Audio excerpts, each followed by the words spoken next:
Some days you just can't get rid of a bomb.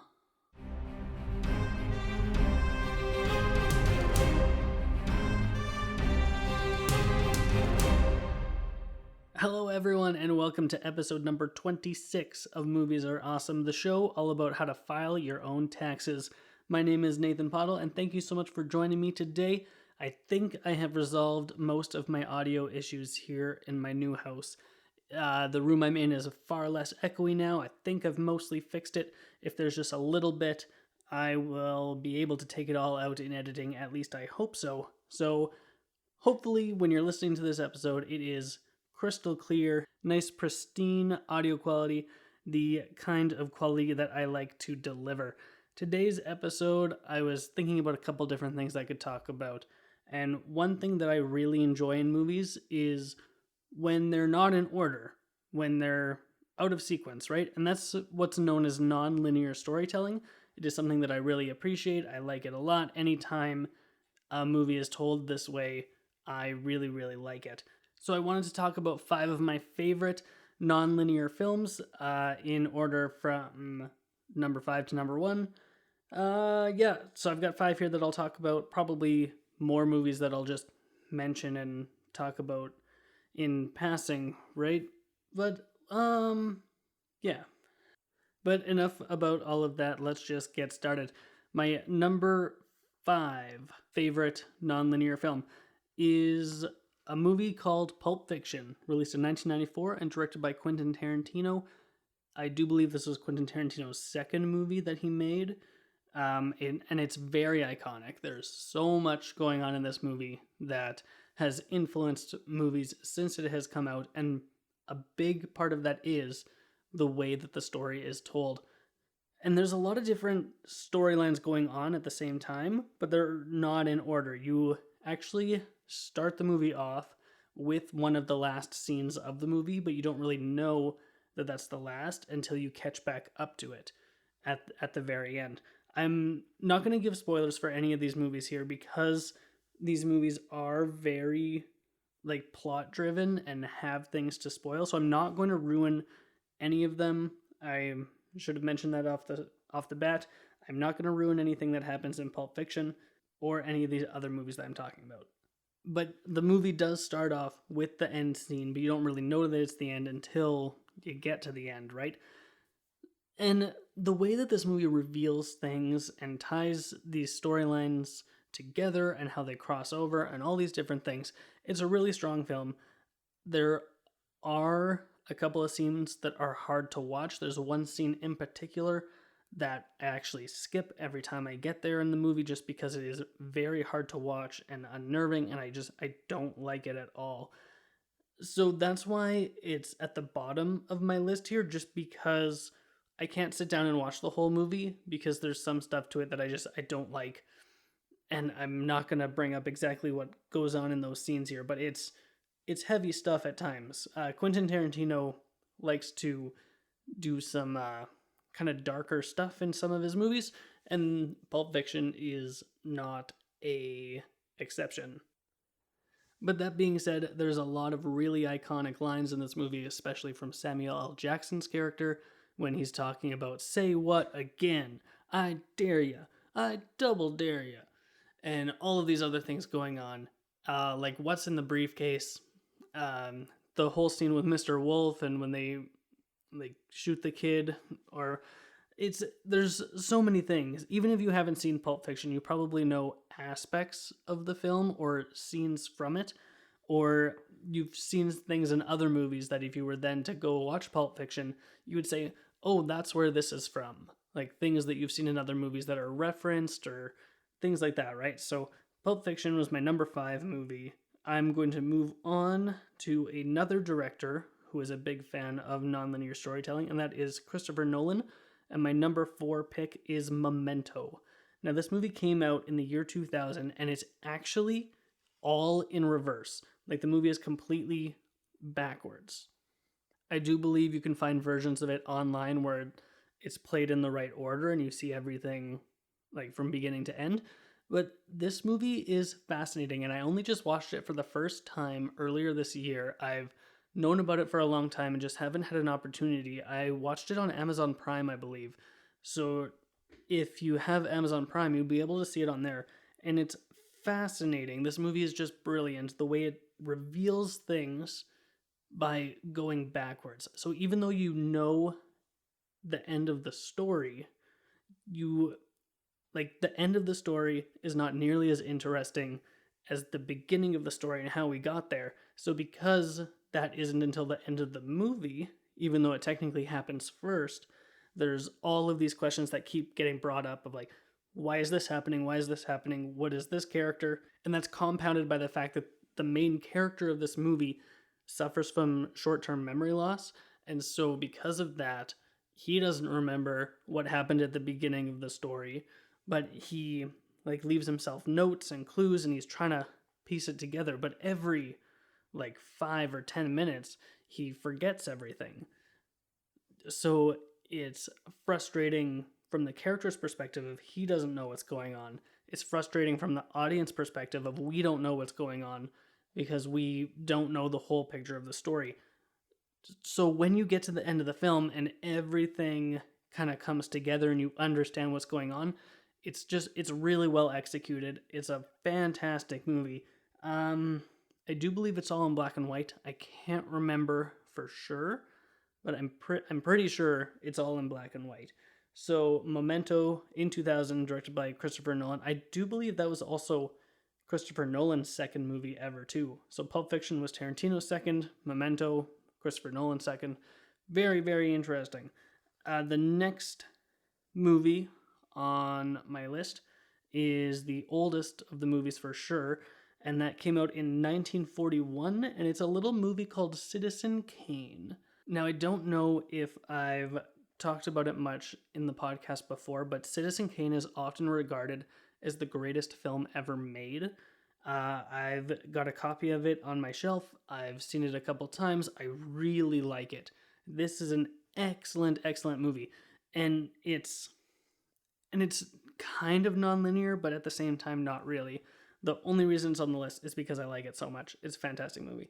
So Citizen Kane starts with the death of the main character, and it's about finding out what did his final words mean. So as he was dying, the last words for him to say was Rosebud. And so now it's up to these reporters, this one reporter guy, to find out what does Rosebud mean and kind of go through this man's life. And he just lived the most fascinating life, and he was just so charismatic and everybody loved him.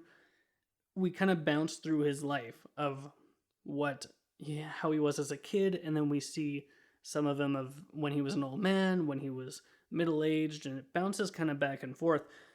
So it's a really interesting movie about a really interesting person. And it was directed by Orson Welles and also starred Orson Welles as Charles Foster Kane, also known as Citizen Kane. And wow, there's just so much going on in this movie, and it's all so good. I love it. Citizen Kane is absolutely amazing. If you have not seen it, find yourself a copy, get it from the library or something. Find out how you can watch Citizen Kane, because it really is a wonderful piece of filmmaking and a wonderful piece of film history. There's so much in this movie that has influenced film since the 1940s, and even more so than Pulp Fiction. You sit down and you watch Citizen Kane, and you will be blown away by the things that are in this movie that you have seen before, but you didn't see but at the time hadn't happened before. I'm really not doing this movie justice. It's really excellent. Oh my goodness. Now I just want to sit down and watch Citizen Kane. It is so good. Maybe I'll do that after I'm done recording here. I don't know. I was gonna maybe watch another movie. And that's just what my life is. I just sit down and I watch movies all the time, or as often as I can. I'm really good if I can watch a movie every day in a week. Normally though, I watch 3 or 4 movies a week, but it doesn't always pan out that way. Sometimes I'm really busy, don't get to watch as many movies as I would like, but I usually don't go 3 days without watching a movie in some form or another, whether I just have something on in the background or if I actually like sit down to give 100% of my attention to a film, or if I go to a theater to see a new movie. I'm wanting to go see Ad Astra this weekend. It's coming out pretty soon. I don't know if I'm going to have the opportunity to go see it, though. I'm pretty busy. We've got some people coming over this weekend, and I don't think I'm going to have an opportunity to be able to go see the film. If I do go see Ad Astra, though, that's what next week's podcast is going to be all about. It looks really good. I'm fascinated to see it. It's got Tommy Lee Jones. It's got Brad Pitt. It's got space. What more do you need? I'm kind of got myself into a little tangent here. I'm going to bring myself back. So I had Pulp Fiction, Memento, Citizen Kane. We're going to move on to my second favorite piece of non-linear storytelling, and that's going to be another Quentin Tarantino movie, and that is Reservoir Dogs. Now, this movie came out in 1992, and it was Tarantino's first feature film. It won lots of awards. It's really excellent. It might be my favorite Quentin Tarantino movie to this day, although I did really like Inglourious Basterds and Django Unchained. I also really, really enjoy The Hateful Eight. I think that movie is amazing, and some people don't like it as much. I just don't understand why. But Reservoir Dogs is my number 2, and it's over Pulp Fiction for a few different reasons, and I will lay them out right now. For one, Pulp Fiction has some scenes that I don't like to watch, and Reservoir Dogs doesn't have anything like that. I can sit down and watch the entire movie. There's nothing that I'm going to skip, and it's all great. The next reason is because Reservoir Dogs is telling one story out of order, while Pulp Fiction is telling multiple story threads that kind of cross over with each other. And so the difference for me is that we're getting more and more pieces of the same story as opposed to jumping around to different plot lines that could or could not be in order. And now I understand the impressiveness that Pulp Fiction's editing lends to that, but I feel Reservoir Dogs is a little stronger and more cohesive because it's telling just one story. And what I really like about it is that it's a heist movie where you never actually see the heist happen. You just see the aftermath. The heist goes horribly wrong. One of the robbers is a cop undercover, and they're trying to figure out who it is. And you go back and forth through time. And what I really like about this movie is that the audience knows things that the characters don't. And I like that because from our perspective, we can clearly see what's going on, but the characters can't. And that always gives kind of an extra layer of tension that we're feeling because we know something's going to happen, or we know a certain character is going to act in a certain way because of what they do or do not know. And that also helps us to care for the characters more, and it helps us to just be more immersed in the film. So Reservoir Dogs, I think, is a really good movie. If you're unfamiliar with the storyline, it is pretty much what I just said. They're about to pull a heist. The heist goes really wrong, and they're trying to figure out why the heist went wrong, who ratted them out, that kind of stuff. And then it bounces back and forth between after the heist to when the heist is being planned to when the undercover cop is preparing himself to like go undercover and like get himself into this mob boss's good books or whatever. So yeah, Reservoir Dogs is just really, really solid. Has lots of that classic Tarantino violence, has a really good soundtrack.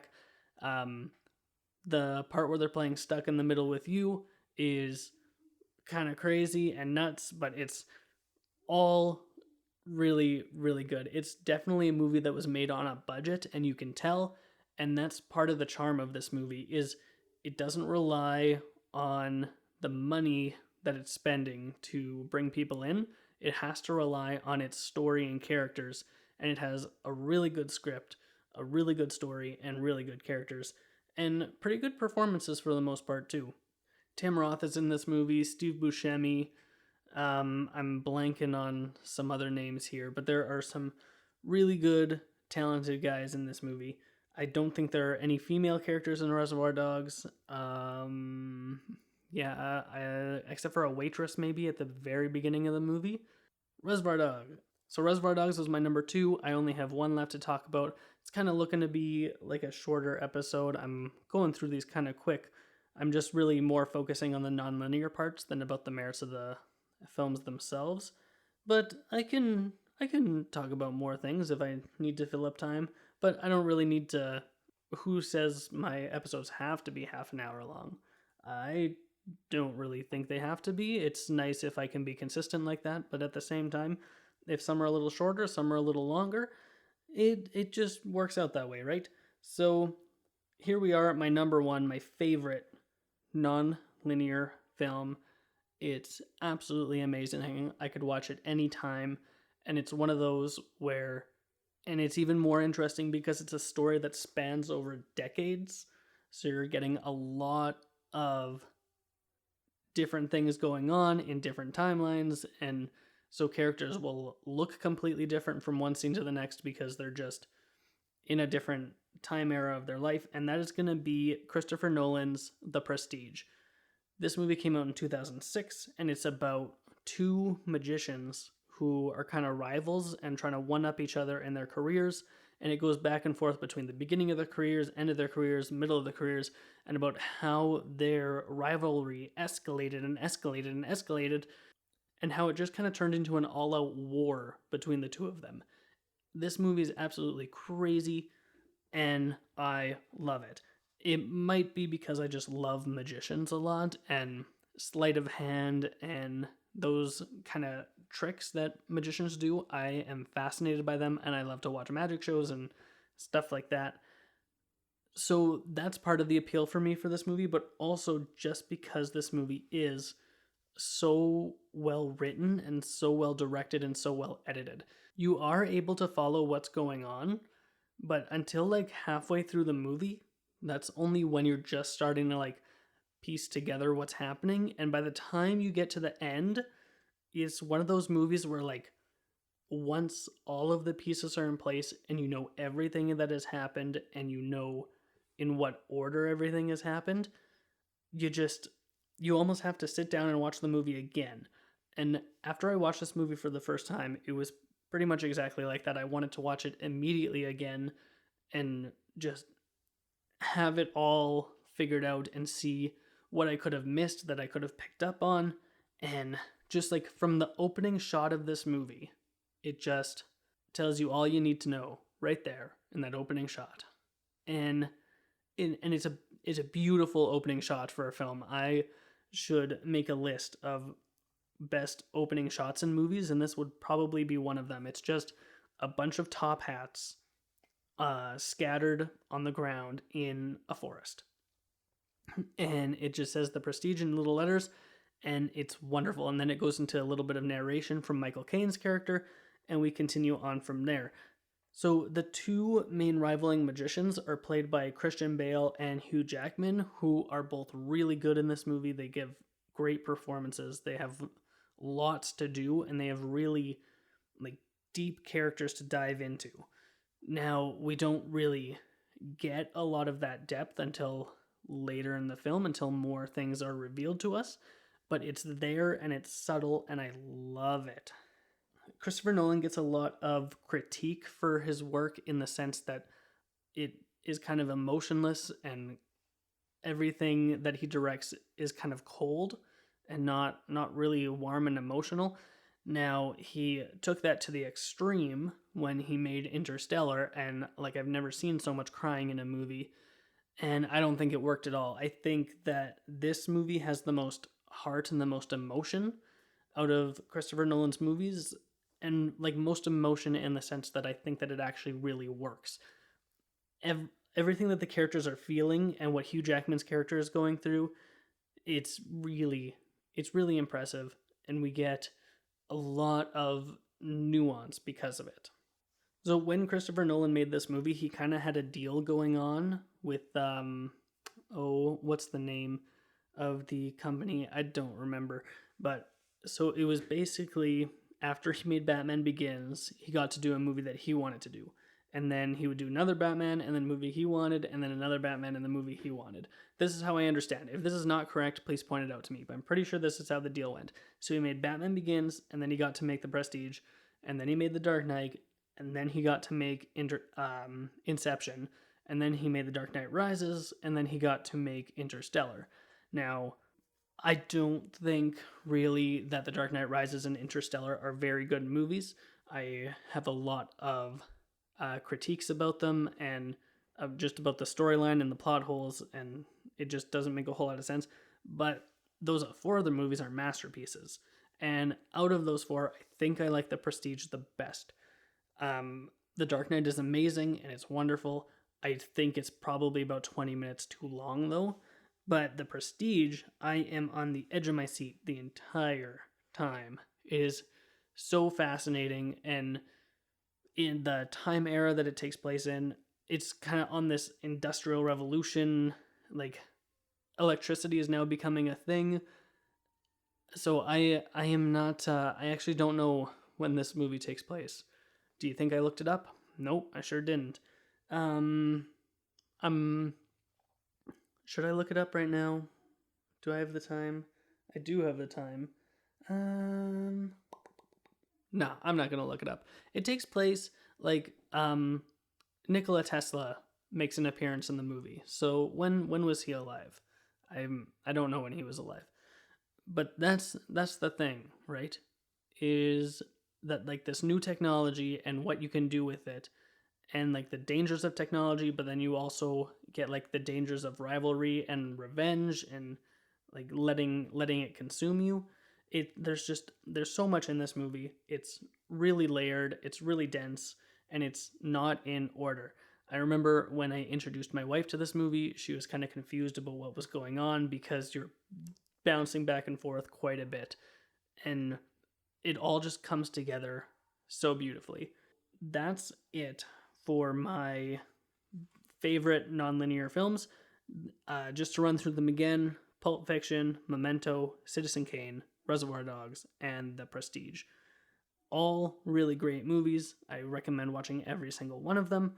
If you've seen any of them, please let me know what you thought, or if there's another movie that's nonlinear that you think I maybe forgot about or should have included, please feel free to reach out to me on social media. I'm on Twitter at PoddleNathan and on Instagram at Poddle Productions. You can find all that information in the show notes. Thank you so much for listening to today's episode. It really means a lot to me. And if you have nothing else to do, go watch more movies.